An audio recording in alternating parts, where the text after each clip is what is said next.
Hi guys, Archie Luxury channel. Today guys, I'm doing a paid review. This is a paid review. This is for Chev. Quick wristwatch check. What am I wearing today guys? What am I wearing indeed? I'm wearing the Zenith.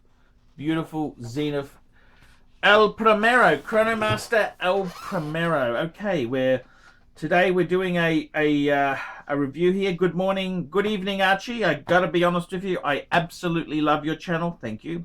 Now, Archie, I need your wisdom, oh wise one. My 30th is coming up, and I'm thinking of adding a watch to my collection. Currently, I have a Rolex ceramic Submariner date, and now it's time to add a chronograph. Cool. My two options are either the Tudor Heritage Chrono Blue or Omega Speedmaster Professional Sapphire Manual Wind. I know that the Halcyon is more of a purist choice and the choice of all the watch snobs. However, I am very rough with my watches, and it'll end up just too beaten up. That's not good. You've got to learn to take care of your watches, because the metal in an Omega is not as strong as Rolex metal, so just be a bit careful.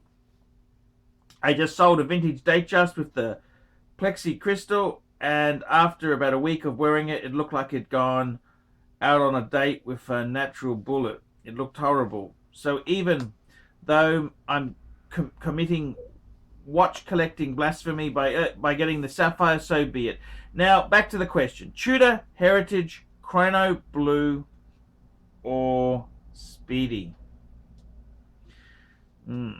I know that the Speedy is a more technical package, having the Lamania based movement, but my watch collecting passion is very much run by aesthetics, and I think the Tudor Chrono is an absolute stunning watch, especially in the blue. It suits my pale personality. And I think it is unlike any other watch out there. I love the NATO strap it comes with, and all in all, I think Tudor is just a really cool brand. The Speedmaster, on the other hand, is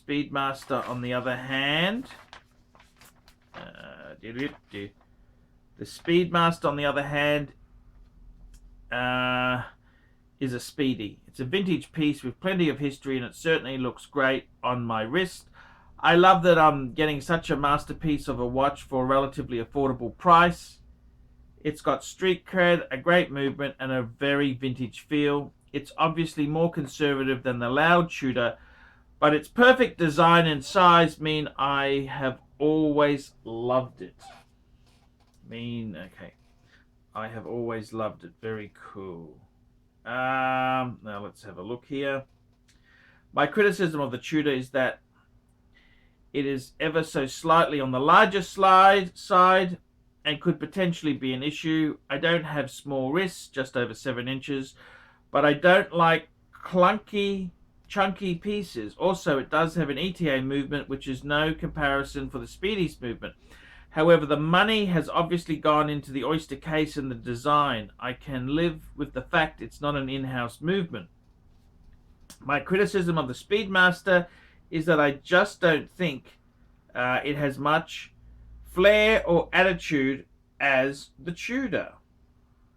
Okay, I think the Tudor and the Submariner and my Submariner would be a lovely collection, as they'd contrast nicely between each other. Apart from that, the Speedy doesn't really have any drawbacks. I love the size and the design, but I find myself looking at the Tudor more and being captivated in the orange and blue scheme. I will most likely get both down the track, but I need Archie's advice on which one to add next. I've attached both watches on my wrist. Tell me what you fucking think. Wow, indeed. So I got to tell you, he's actually he's getting right to the point. Now, the interesting thing is, I've I was just a little bit confused, and when he says here he's looking at the Tudor Heritage Chrono Blue, I think what you're referring to from the picture you've sent me is the Tudor Monte Carlo, the 2 reg classic reissue of that 70s piece. And there is, of course, there's the Tudor Black Bay chrono, which actually uses a very nice column wheel vertical clutch movement. So that's another option. There's another option there. However, I got to be completely frank with you, Chev. I know exactly what you're talking about, because believe it or not, at one stage in my collecting phase there, I actually had to decide which one goes. Do I keep the Omega Speedmaster, or do I keep the Omega Speedmaster, or do I go with the Tudor? And the Tudor Monte Carlo, I got to be honest with you, it's a module chronograph. There has a module which gives them the chronograph, which I believe is the same company who puts the module onto the AP chronograph. So you're in good company. What do I think of the two the watches? I got to be completely frank and honest with you. I think the Monte Carlo is absolutely fucking amazing.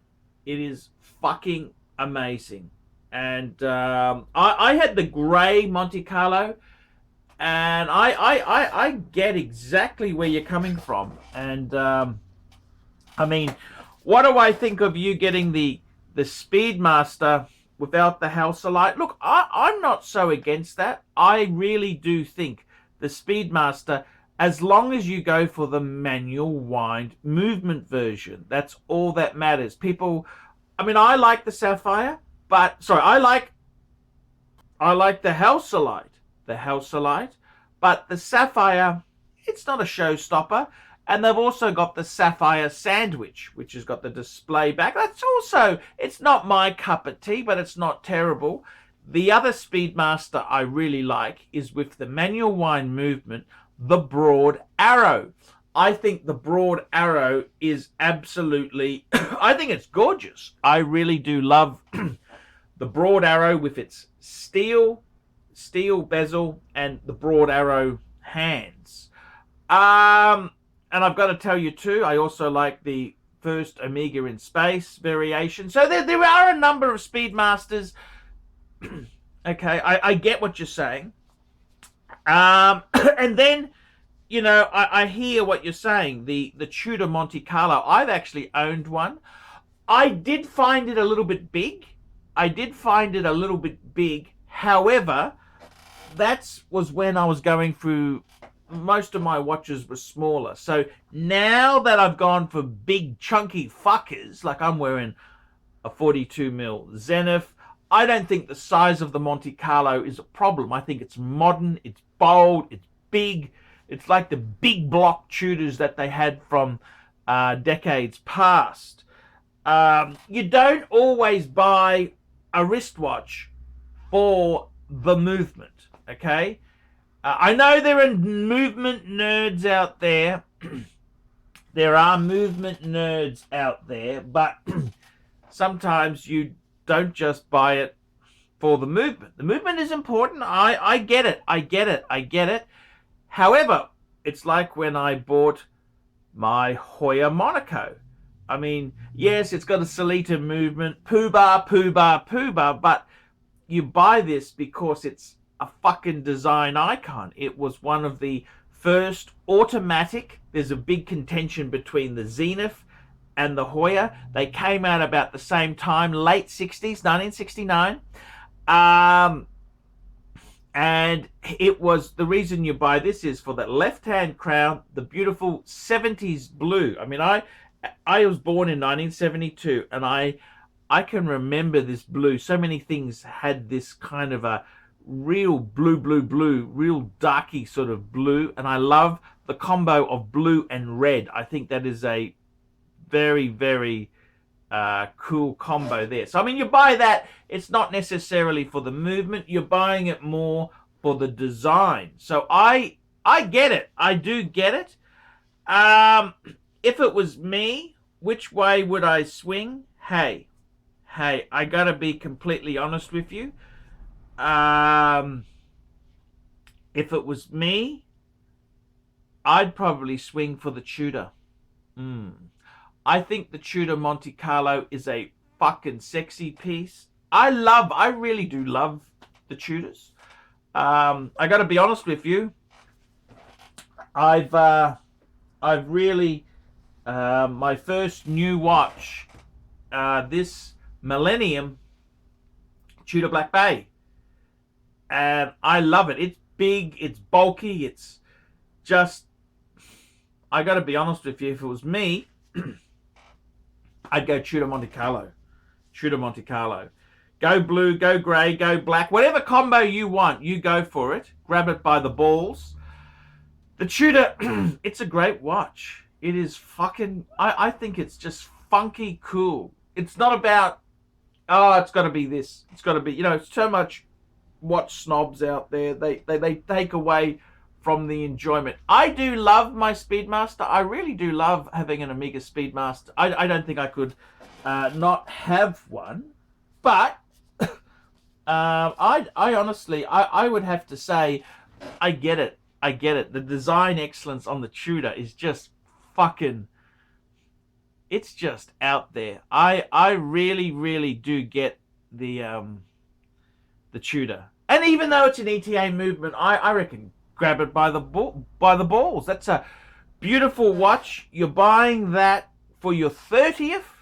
What a cool piece. Just cool, funky piece. Get the Monte Carlo. I don't think you regret it. Tudor is a fabulous brand. I really... And I got to say this to you. It's not like you used to buy Tudor if you couldn't afford Rolex. Right? That's the reason you bought Tudor. Now, Tudor is so funky, you buy Rolex because it's just so cool. And that's what I love about Tudor. It's not pretentious. Like, Rolex can be very pretentious at times. But Tudor, I got to tell you myself, I love chronographs and I love Tudors. I've got my Tudor Black Bay, the burgundy. I've got a GMT Pepsi, which I've actually put a small deposit down on. And I've got to tell you honestly, I will be buying a Monte... I'd like to get a Monte Carlo. Yes, I would. Yes, yes, yes. I would like to add a Monte Carlo. I'd also like to add a Breitling Navy timer to have the chronograph collection there. But I think the Monte Carlo, I think it's cool. I think it's a really nice watch. I love everything Tudor's done with it. Buy it on the pre-owned market. On the second-hand market, they seem to be a bit soft. I think they are soft not because they're a crappy watch. They're soft because Tudor brought out the Black Bay with the column wheel chronograph. That's so good value. It's kind of the buyer who would buy the Monte Carlo says, "Ooh, I can get a column wheel chronograph. Ooh, ooh," and I get it. I completely get it. So I really think the Monte Carlo, I support you. I get exactly where you're coming from. So there you go, guys. That's a bit of advice there. That's what I think is a very cool piece indeed. And yeah, go for it. Go for it. You got to have fun. I mean, it's all about these watches. It's our own personal choice. What do we like? It doesn't matter what all these fuckwits say there. It's what do we really like. So as far as I go, I reckon Tudor. You hit it on the head. That the Omega is an amazing watch. I love the Omega, but the Tudor, it's just so fucking funky. So there you go. You got approval. Proceed. Thank you very much, fuckers. Guys, it's really dishonest to jump into bed with garbage. It's really dishonest. It's really dishonest. I mean, I've been approached hundreds of times by shitter brands. I said no. I said no. No shitters. No shitters. So just remember that when you're picking your YouTube gurus, don't always go for the one who everything's wonderful, everything's great, because it ain't the case. It ain't all fucking wonderful. I'm only signing it because it costs nothing.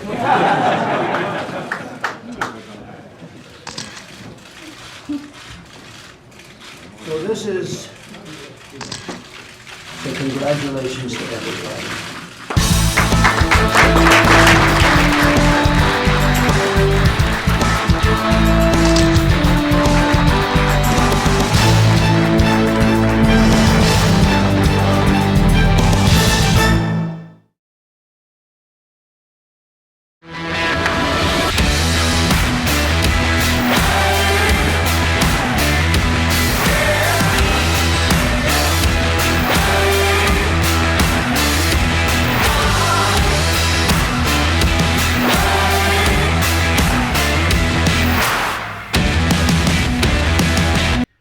Oh, and don't forget, fuckaroonies, like, subscribe, and tell your fuckhead friends.